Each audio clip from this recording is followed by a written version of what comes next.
As a GI nurse and a mom of a chronically constipated child, if I could tell parents one thing to never overlook based on my own mistakes, that would be if your child has a little pregnant looking belly at the end of each night before they go to sleep. Do not sit on that.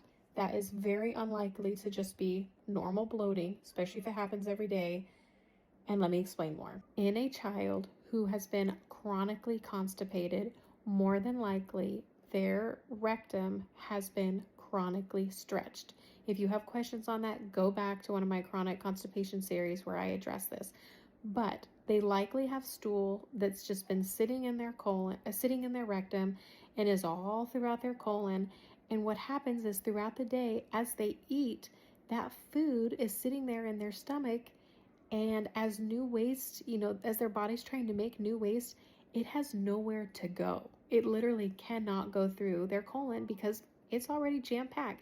Think of it being like adding cars to an already, bad traffic jam.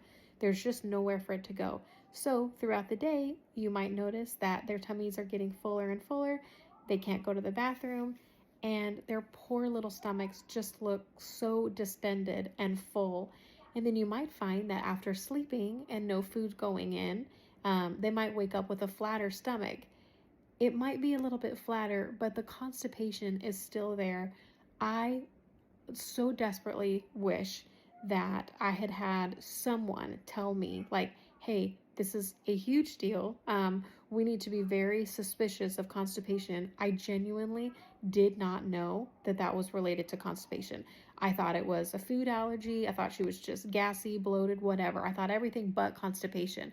And it wasn't until we had been dealing with this for a few years until I got to the point and went, wow, that made sense. And then once we started getting aggressive, because fortunately by this point, I felt more confident in what we needed to do to get her better.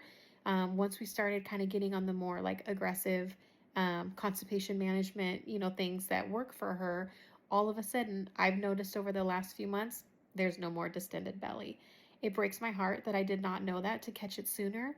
But if this is something that you are noticing in your child, do not sit on it. Bring it up to your pediatrician and have them help you take those next steps to see what is going on.